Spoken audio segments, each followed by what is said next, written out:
evening. My name is Melissa Giller. I have the honor of being the Chief Marketing Officer for the Ronald Reagan Presidential Foundation and Institute. Thank you for joining us this evening. With what is going on in our world today, now more than ever, in honor of the men and women around the world who defend our freedom, can I please ask that you stand and join me in the Pledge of Allegiance? I pledge allegiance to the flag of the United States of America and to the republic for which it stands, one nation, under God, indivisible, with liberty and justice for all. Thank you.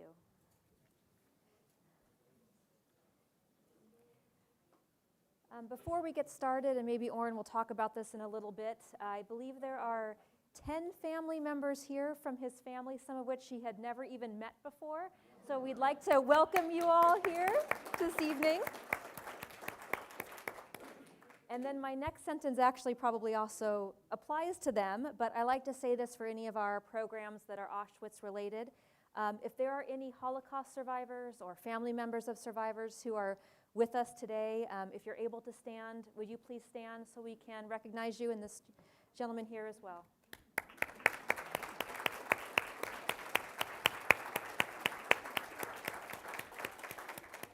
Thank you so much for being with us today. It's our honor. I think most of you, if not all of you, are aware that tonight's program is part of our programming for our special exhibition, Auschwitz Not Long Ago, Not Far Away. Today, this exhibition holds even more relevance than ever.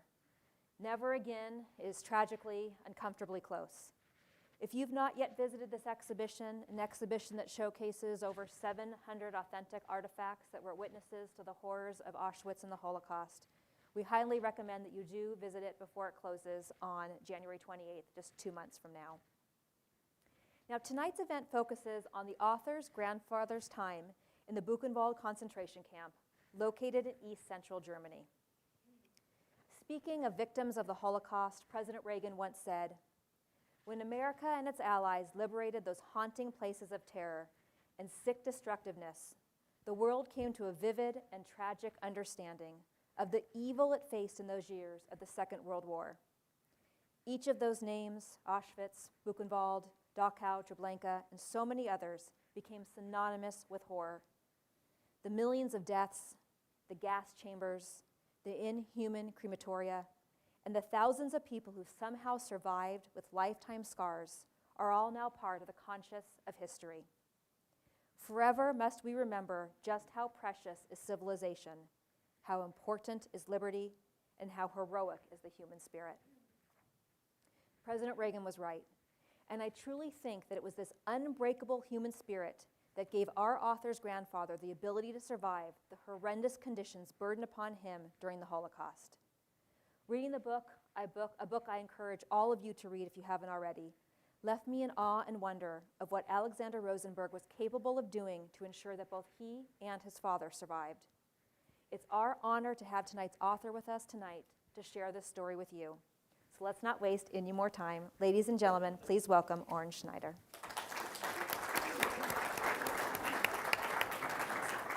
Sorry.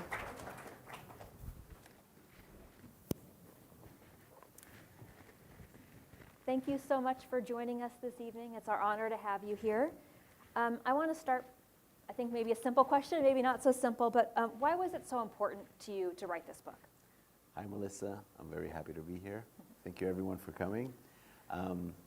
Before I answer the question, I want to send my condolences to the families of the killed, the kidnapped, and the wounded of the terrorist attack that happened on October 7th in Israel.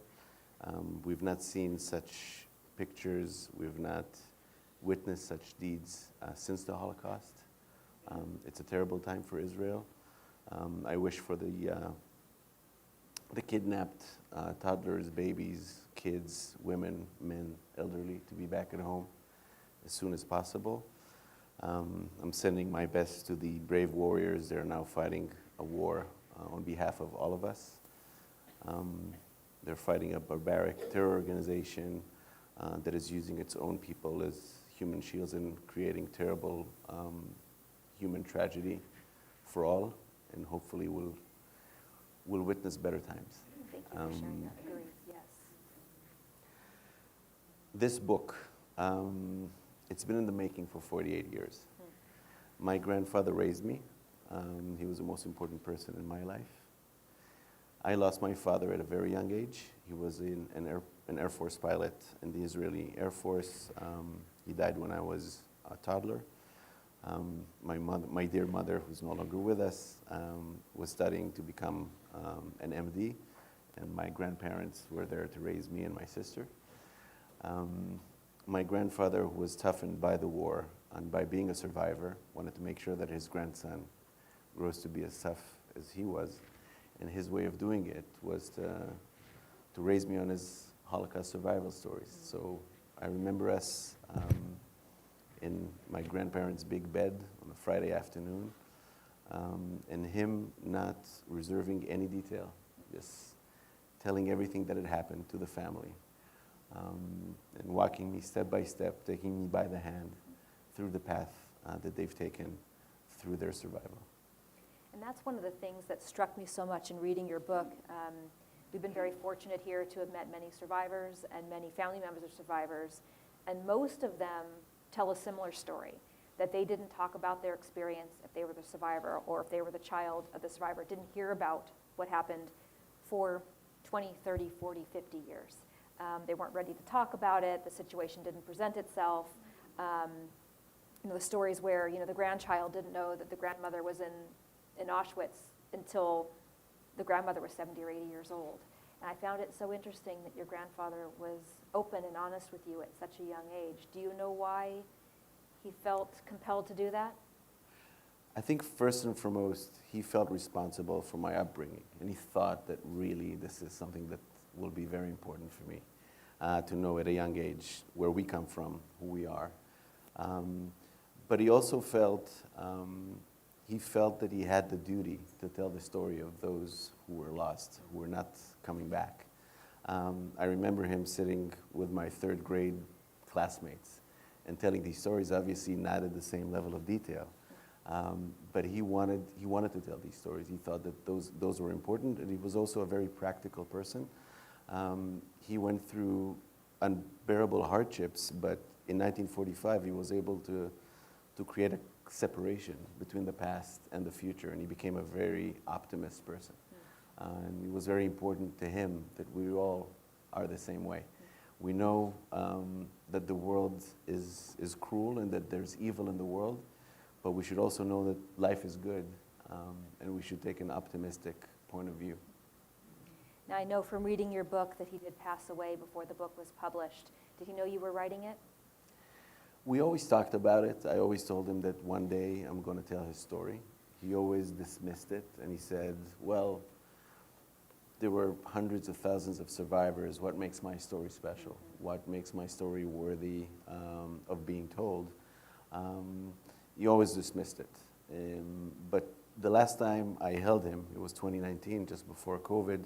He was already feeble, and I told him that the first opportunity that comes, I didn't know COVID was coming, and this was a COVID project, that this story is going to be told. He gave me a hug and said, go for it. I'll be proud to read it.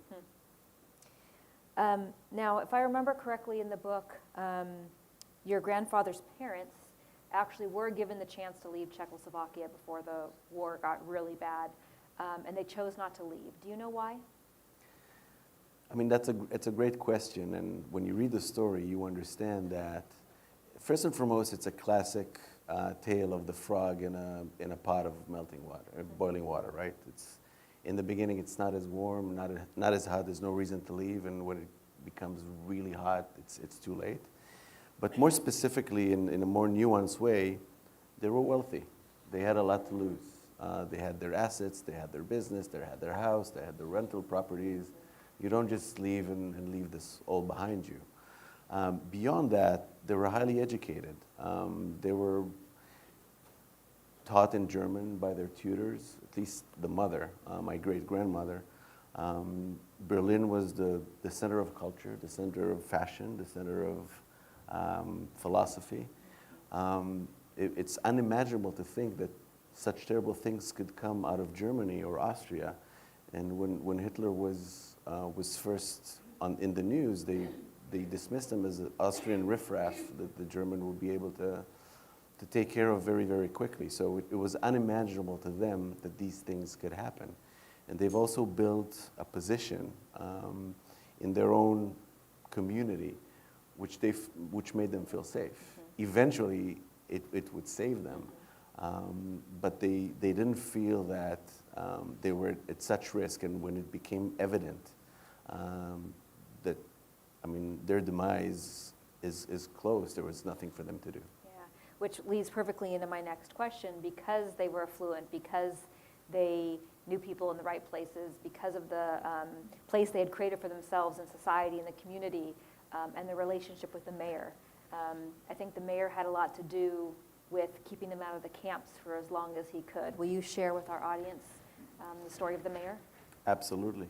So Solomon Rosenberg, my great-grandfather, was a trader. He was a great business person, and he managed what I would describe as a localized Neiman Marcus, like specialty luxury store in their small town. They would sell beautiful product for the royalty and novelty of that region. The mayor was probably their best customer. Mm-hmm. He would never pay. And part of what Alexander learns is that there's reasons why you allow the mayor to pick groceries and other types of product without asking them to pay. Let me read you a piece. I was awakened early on a sunny day by a loud knocking on the front door. It was a damn day none of us will ever forget. It was May 5th, 1942. Father opened the door, and Franz the mayor walked in hastily. Zolly, apologies for the early hour interruption. For a long time, I feared this day would come. I wanted to personally let you know that last night, a German army battalion arrived and is now camped at the main entrance to town. We just received orders to gather all Jewish families and march them through Main Street to the train station entrance this morning. He paused and then added, train cars are ready and waiting at the station for the families, and they will be heading north this evening to Poland. He then said that the local SS field commander had granted the town leadership the prerogative to name 10 Jewish families that were essential to the economy and would be spared deportation and allowed to remain in town unharmed.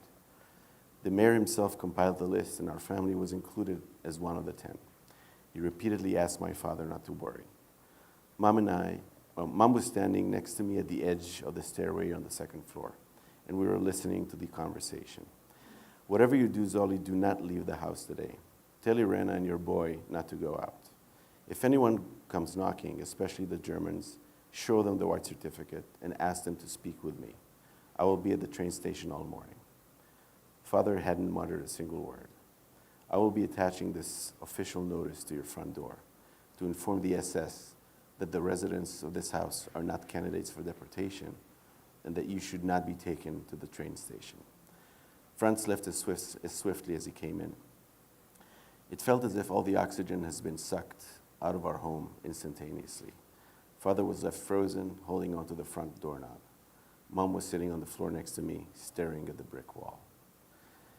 Moving a few words later, the scenes from that morning will forever be carved in my memory, as much as I tried to eradicate them. A line of people was progressing slowly toward the train station.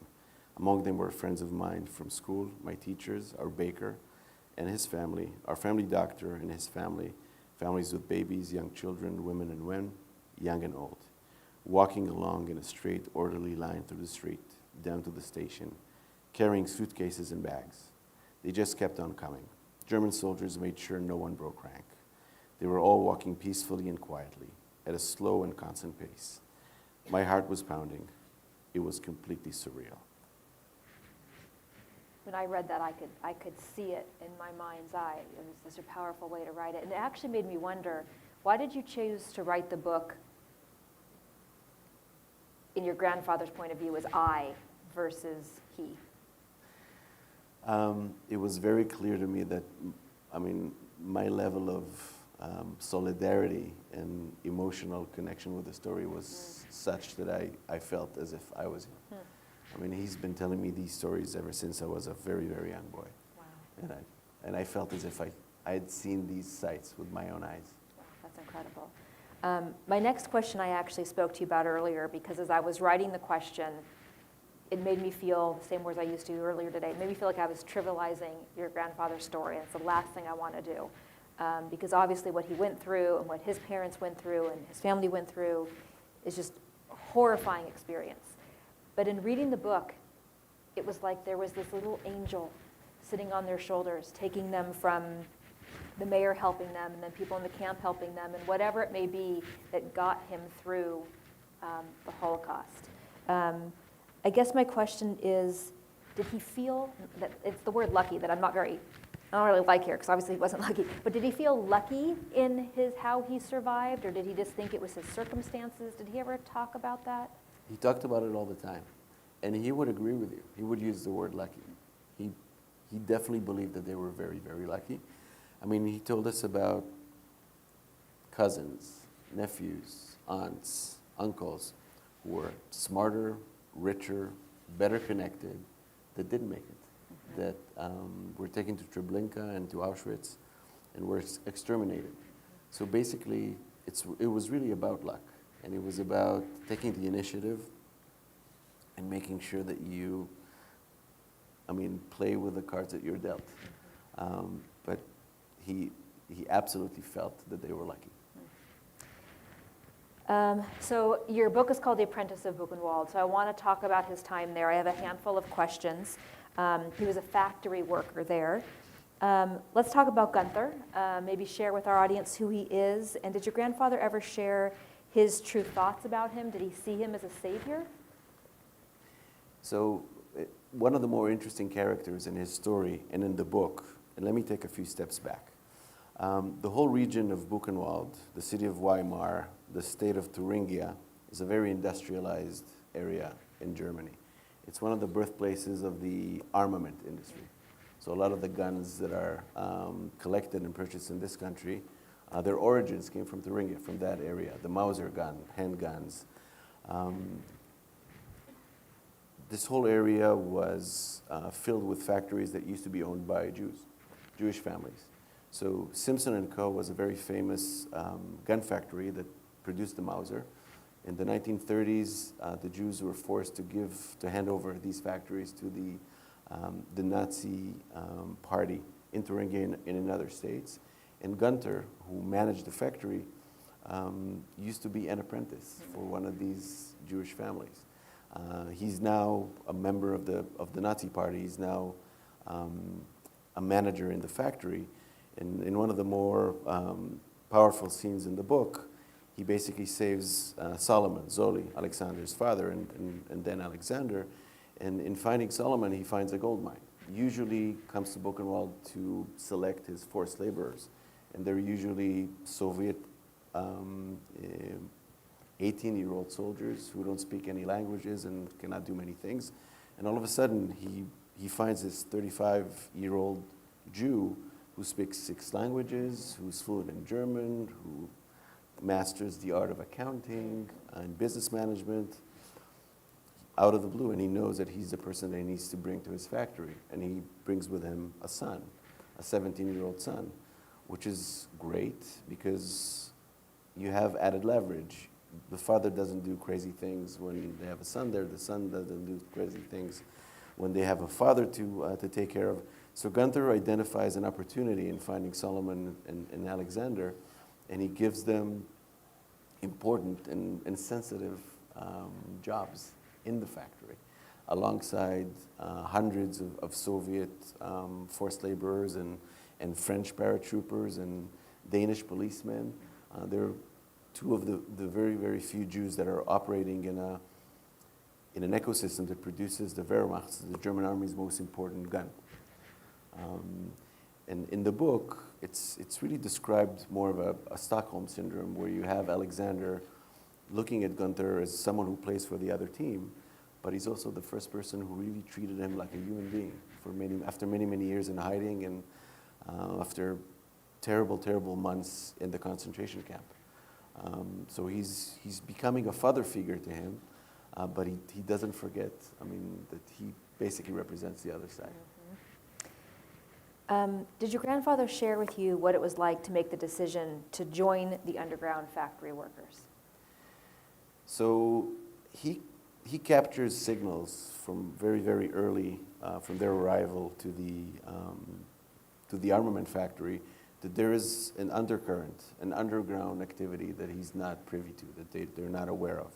And he's waiting for the moment that this gets disclosed, that this gets presented to him. And because Gunther puts him at a very, very sensitive position in the factory, this is identified by the powers that be within the underground movement, and he's contacted by a very senior Soviet prisoner of war that basically manages all of the sabotage activity. And he's being asked to take serious risks to transfer orders to other prisoners of war in the factory. And for the first moment, it strikes him, this is the moment that he's been waiting for, but at the same time, he knows that saying yes to Grisha, to the Soviet POW, the high-ranking officer, he puts his father in grave risk. Mm-hmm. And he doesn't know how to play this. Well, which leads to my last question. The relationship of you and your grandfather comes across in the book as such a strong relationship, as does the relationship between your grandfather and his father. And in the book, when your grandfather is able to ask his father for permission to join the underground, and he's given the blessing. Yes. Did your grandfather share that? Obviously, it's in your book, but what was his sentiments about getting that blessing? I think they had a very special relationship. They had a third part to that relationship, and that was his mother, or his wife, mm-hmm. Solomon's wife, Alexander's mother, Irena. When they were separated in the trade station just before they were taken, then she shouted to them, "Take good care of him," mm-hmm. which she didn't specify who she was speaking to. And each of them sort of understood it as something that they had to do to take care of the other. That created a very special bond between both of them. I'll read another piece that gives you an idea of what that bond meant in a camp. During that evening roundup, we ended up standing close to the farthest side of the prisoner formation. I was holding him with one hand and carrying the thin wooden plank with the other. By the time we arrived at the tent, the entrance had already been completely blocked by a pile of humans, and we knew we couldn't make it inside. It was time to experience the quintessential KLB, which is short for Buchenwald, adventure. A night out in the wintry open air without any protection. We walked away silently. The temperature was below freezing, and I was still beating myself up for not getting us into the tent in time to secure a spot. Luckily for us, the wind wasn't blowing at all that night. Listen to me, Shani. If we don't handle ourselves smartly in the coming hours, the cold will kill us. We must sleep, and at the same time, we must make sure we don't freeze in the snow. How do you do that? We will take shifts sleeping on the plank. The person awake will have to continuously rub the sleeping person's body, head to toe, so we both don't freeze. It's critically important that you don't fall asleep during your shift, or we will both turn into icicles. So they massage each other every night. So one was sleeping for 2 hours, the other was massaging his body, and then they would sort of flip turns. That was such a visual for me when I was reading your book. It's incredible what they did to keep each other alive. They both made it to the liberation of Buchenwald. Can you talk about that liberation? Please. By chance. Explosion noises were heard constantly. The next day was April 11, 1945. We were awakened by loud sounds of artillery rounds. Otherwise, everything was very quiet, but the guards were still up there with their metal helmets aiming their rifles outwards. In the early afternoon, out of the blue, it was all over. Camp Buchenwald had fallen. We suddenly saw all the German guards hastily climb down from the watchtowers. A single tank broke through the main steel gate, dragging it under its chain, and halted in the middle of the camp close to our block. The charging tank was swiftly followed by ground troops. Our deepest wishes were answered. "Father, the soldiers are here. The Germans are fleeing," I started shouting. "Are the soldiers Russians or Americans? Please, please let them be Americans," he explained. He exclaimed, unable to hide his excitement and anxiety. So obviously these were members of the 6th Armored Division under Patton's 3rd Army. And that starts their mission to go back to Bratislava. Now, the camp is liberated. For those we've spoken to who survived, they survived. Their parents didn't survive, their grandparents didn't survive, their aunts and uncles didn't survive, their brothers and sisters didn't survive, they survived. The very, very lucky ones might have come out with a single family member. Your grandfather comes out with his father. They return home. They go back to their, I think, original house, and they find their grandmother. They find their aunts, their uncles, and they find their mom. Well, your grandfather finds his mom, which is just unbelievable to me. What was that experience for them to find their family, for your great-grandfather to find his wife, for your grandfather to find his mother? That must have been incredible. So his parents never talked about it. He was the only person that talked about it. Look, they found her. They believed her to be dead all this time, and they found that she was also sent to a labor camp, Ravensbrück, which wasn't that far away from Buchenwald. So the whole period they were at camp, she was at camp, working for a Siemens factory and building parts of the missiles that landed on London. But they had a very, very difficult time finding their way from the camp until they found her, and it took them weeks to rebuild strength and sort of start to rebuild their life. Eventually, my grandfather married my late grandmother, and they decided to move to Israel, or she decided for him that they were going to move to Israel. And his parents and her parents would follow suit a year later after the War of Independence was over in Israel, and would join them. Did your grandfather ever talk about survivor's guilt? He did not have survivor's guilt. I think that what he did have is a strong sense of duty to tell the story of what he went through, tell the story of the ones that did not survive. He was very, very proud that he survived. He found significant pleasure in going back to Germany. He did that almost every year. He wanted to show them that he's standing firm. He wanted to be served in Germany. But that's also part of the fact that he loved speaking German, and he enjoyed the German culture. And something about him allowed him to just never look back. He never looked back. He told the stories because he thought it was very important for all of us to be aware and to know and to connect. But his life was all about positive thinking, enjoying life and doing what's right, because tomorrow may be your last day. Right. Now, again, reiterating what we've said, but you grew up hearing these stories on an almost daily basis. You grew up knowing what your grandfather's life was about, understanding what the Holocaust was about. Yet in high school, you went on a school trip to Poland to visit the camps. Talk about how that impacted you. I think that at 16 or 17, going to Auschwitz or Majdanek or Treblinka is a very difficult experience. My wife just asked me if I saw our daughter, who's now 15, going there, and I wasn't sure.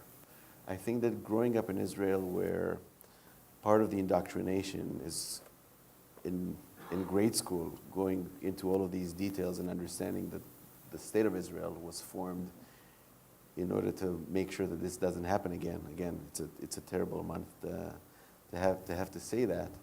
I think it's easier to be a 17-year-old Israeli that is fully immersed in this history and visit Auschwitz. But it's a very, very difficult. It was difficult for me, even though I've lived through this. Very particularly, you hear the stories, you know the facts, but then you get there and it's freezing cold, and you're wearing your coat, and you're still freezing cold, and you're seeing what you're seeing, and you know that your grandparents and your family members were there with a thin piece of cloth on their skin, having to survive this, terrible period. It hits you when you're there. So you go with your high school, and then you go a few years later, I believe, with your grandfather. What did it mean for you personally to travel back to the camps with your grandfather? He really, really wanted to go. Really wanted to go. And because the camp is in former Eastern Germany, we couldn't go until the wall had fallen. So we had to wait till 1991. And he was itching to go, and when are we going, when are we going? So we went. We arrived at Buchenwald, and he was very disappointed to see that most of the camp was demolished and destroyed. So it was very difficult for him because he was ready to take me by the hand and go back to all the stories, and there was very little. Only the crematorium really stands because it's a stone building. But we spent 3 good hours there, moving from one quarter to the next and reliving the stories in his time there. And we drove all the way back to his town, and we visited the graves of his ancestors. Some other family members are here. It was a very, very special trip. He didn't want to go back after that. That was the one time he wanted to close that chapter in his life. But we will talk about it a lot. Now, in the book, you talk about the camps are liberated, but many people stayed in the camps for a while after liberation, getting their health back up before they ended up maybe at a displacement camp or going back home. And in that time period, your grandfather made a cigarette holder. And I was curious if your family still had that. So after the liberation, and again, I'm not going to spoil the book for those of you who are going to read, there are very unique circumstances that allowed my grandfather to be well fed when they were released. His father was in a very, very bad condition, so he had to stay there and be nourished by the American doctors. And my grandfather was working around a 17-year-old bored. So he was walking around the town outside of Buchenwald.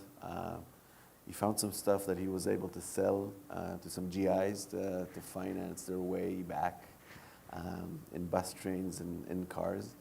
But he also found some of his Soviet comrades from the factory who opened a wood shop, and they would sort of create some art.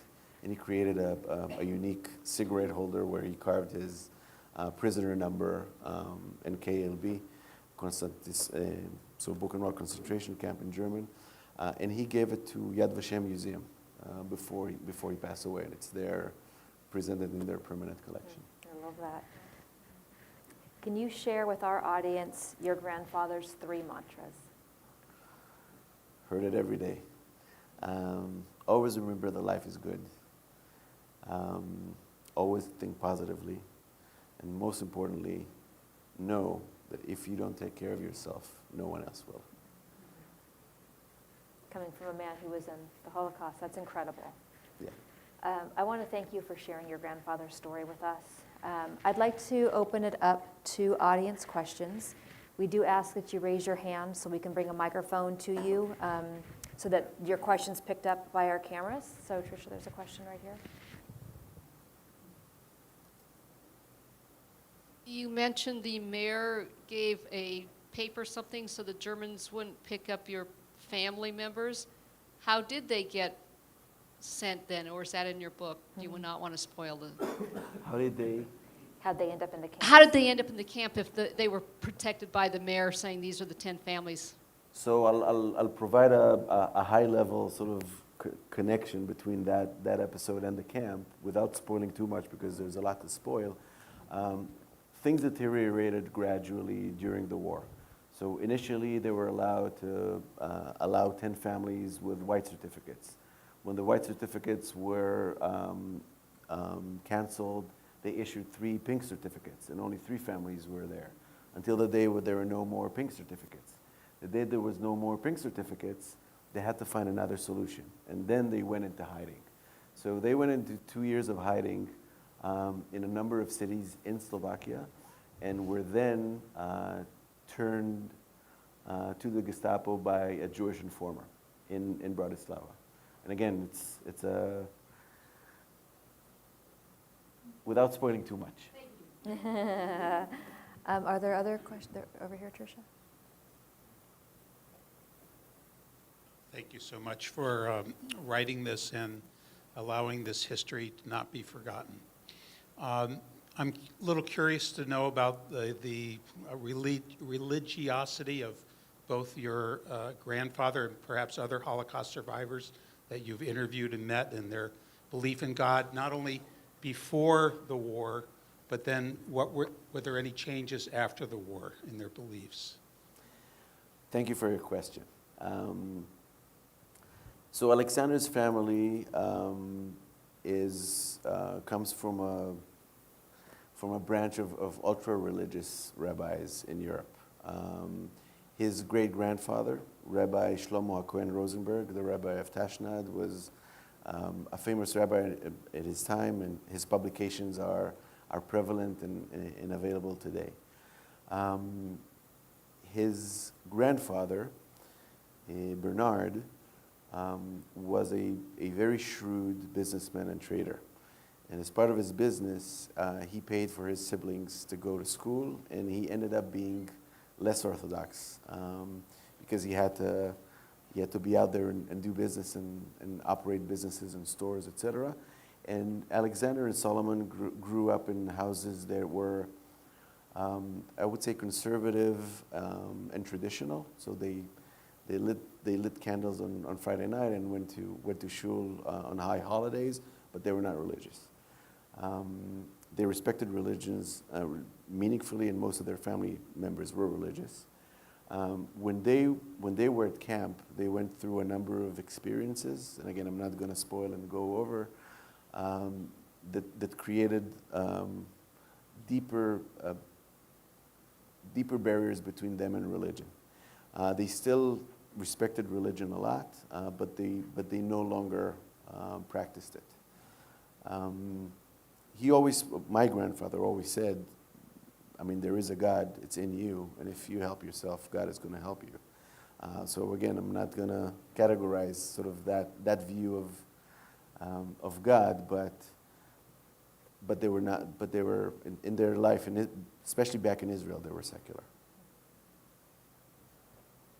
Are there any other questions? I actually have one. So obviously you wrote this book because your grandfather shared the stories with you every day, and so the stories were in you. But you obviously also had to do a lot of research, which led you to some of these family members. Can you talk about the process of how do you write a book like this? So the first step was recording him and his mother. So during the 80s and 90s, I collected dozens of hours of his recordings and his mother's recordings. And they were both happy to share. And those are treasures that will forever remain with our family. So that was the foundation of the story. Beyond that, technology today allows us to discover many things that we were not able to do before. A good friend of mine from the military in Israel started a company called MyHeritage that created a lot of new and novel tools to identify ancestries and information about your family. That allowed me to build a lot more knowledge than my grandfather and his parents had about their family. Because think about it, that family started separating late in the 19th century, and when the war came, they lost contact altogether. So there are 3 or 4 generations of families that were very close-knit and one of the same that just completely lost touch for 60 or 70 years. So they couldn't fill these gaps. Technology was able to fill these gaps. And I was able to reach out and meet some amazing people. Most of them are in the United States. Some of them are in Australia and Argentina and all sorts of places, but they all started from the same small town in Slovakia. That's incredible. Well, I want to thank you for joining us. I recommend for all of you to please buy a book. They're for sale right outside this door. And Oren will do a book signing out there as well, out this door. It's really worth the read. The book is incredible. The story is incredible. So please go buy the book, and we'll see you out there for the signing. Thank you so much for telling your story with us today.